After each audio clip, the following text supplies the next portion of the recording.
What is the biggest secret in training dogs? If I could give you one talk, if I could have one lecture for you that would help you solve all your problems in dog training, that would make dog training less of a mystery, this is going to be it. So in this video, what I want to talk about is what separates the successful people with dogs in training and the people who fail. If you knew this one secret, it would change the way that you're going to approach dog training. It would change the way you will be in your day-to-day activities with your dog, and it'll change the way your dog turns out at the end. So in this video, I want to talk about the biggest secret in dog training. And it's something that really leads to all aspects of your life, right? No matter what you're doing, as many of you know, my background in the martial arts spans many, many years. I taught for many, many years. I've studied my whole life, and I love the martial arts.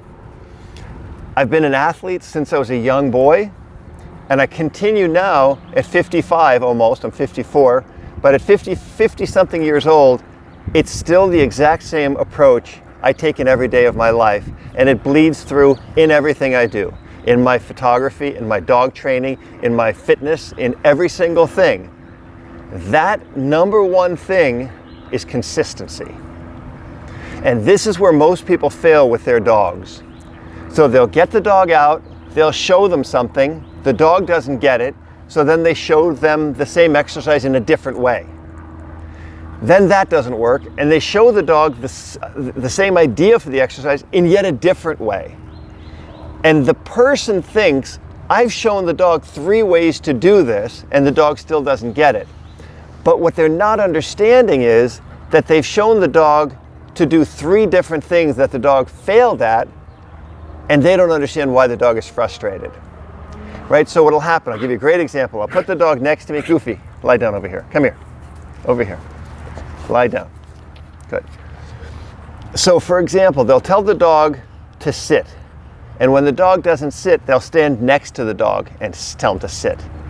Then they'll tell them to sit and the dog won't sit, and then they'll kneel down and tell the dog to sit. But the dog is seeing this as 3 different things that he's trying to figure out, and instead of having failed 3 times at one thing, he's failed 3 times at 3 different things. So there's multiple failures in there. So the consistency in life, every single morning I get up at 4:15 or 4:30 a.m. I get up, I have a small bowl of cereal, I get in my car, I give my dogs their vitamins, and I get in the car and I drive to the gym and I exercise. That's my routine. Now on Wednesdays and either Saturday or Sunday, I take the day off, so I won't go to the gym. And I'm that consistent. It's always that exact same thing. So when I take my dog out and I do the training, it's the same thing. The leash goes on, the long line goes on, and we begin our training. And that consistency is what leads me to be successful with a dog. I had a dog years ago, a nice big pit bull, a really nice dog, belonged to someone, one of my clients, and they could not get the dog to lie down. And they tried to get the dog to sit and crawl down. They tried to get the dog to do this and to do that, and do this and do that, and the dog wouldn't lie down. I took a treat, I put it in my hand, and I did my standard down, which is the folding down or the concertina down, which is I have the dog standing, and I have to take the treat from the dog's nose to their toes, and the dog folds down. And we did it for about 4 or 5 minutes, and the dog wouldn't do it. And the person said, see, the dog can't do it. And I said, no, the dog just hasn't done it yet. And that little spark, that little thing there made all the difference. Because I said, we're gonna get the dog to do this if we do nothing else. And that's what you have to approach your method in dog training with, is we are going to get the dog to do this. Jimmy, lie down. No, lie down. And I'm going to just show you this as the dogs get up and do their little things. So they've been sitting here for quite some time. We've been filming a lot of videos and it's kind of hot, but I'm asking them to stay. I'm not going to change the dynamic of it. Nothing's going to change. So this dog was going to learn to go down. And I timed it, and it was over 20 minutes of me doing the exact same thing. The repetition of doing the same movement, the exact same way, over and over when the dog was not succeeding. So the dog wasn't getting it, I didn't change the technique. The dog wasn't getting it, I didn't change the technique. Because if I changed the technique, the dog has to figure out something new. The dog has to think, well, I wasn't doing that properly, now we're doing this. And then I wasn't doing this, and I'm doing that. So it changes the dynamic for the dog. We want to stay consistent with the dog. Consistency is the #1 key for dogs. People always say, oh, my dog needs, lie down. My dog needs different food. My dog needs different activities. My dog needs different stimulation. No, he doesn't. Your dog is the ultimate creature.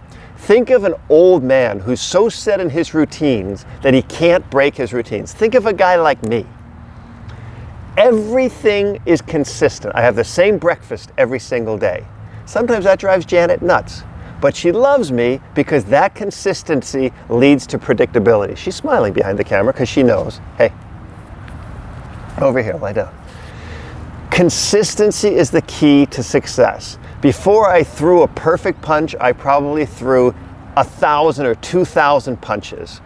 Just like kids I taught.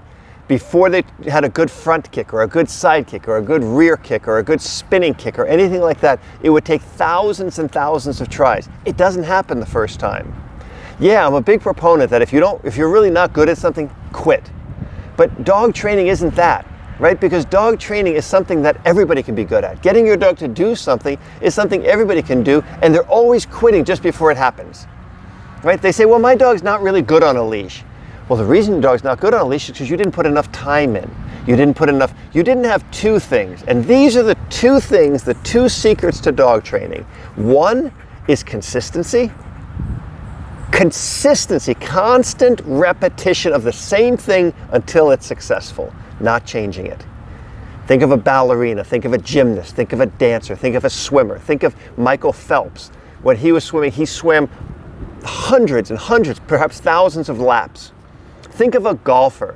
Think of an amazing golfer like Phil Mickelson, my favorite golfer. Think of how many times he's done that chip shot until it's perfect. And I get on the golf course and I don't get it, I get frustrated because I saw Phil do it. Phil was amazing with it, but I can't do it because I've only done 100 chip shots. He's done 100,000 chip shots. That's what you need in your dog training. You need to do it 1,000 times. You need to repeat it over and over and over again. So you have consistency and you have patience. That means you don't change the dynamic of the consistency no matter what. And that's what people do. They try to do it consistently, then they get impatient, and then they change the consistency, right? So consistency and patience work hand in hand.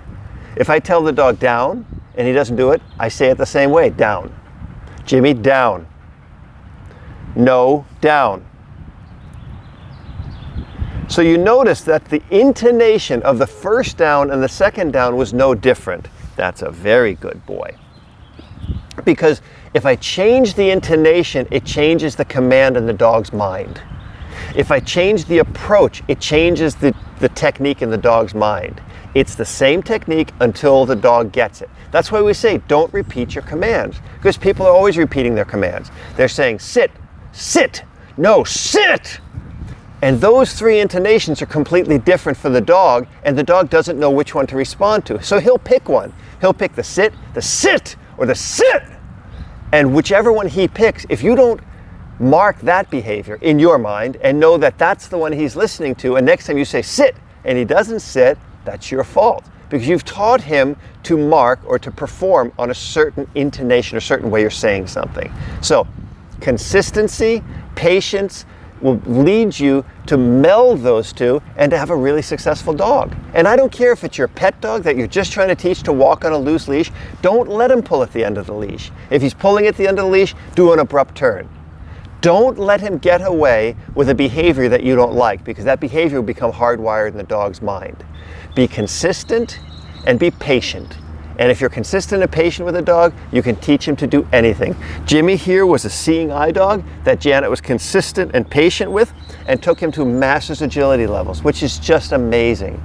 Goofy was just a 9-week-old puppy who was a completely green dog. I took him to Mondio Ring highest level of obedience, second highest level of obedience in IPO, which is Schutzen, and the highest level of obedience in AKC, which is utility, because I was consistent with him.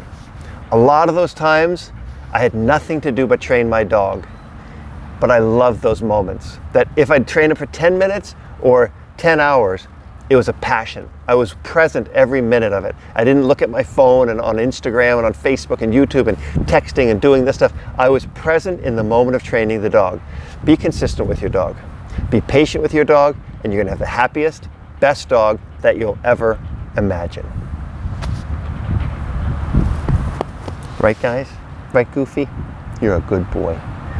Okay, let's go. And if you like this video, give it a thumbs up. Yeah, if you like this video, give it a thumbs up and watch this playlist because it'll help you train your dog a lot better.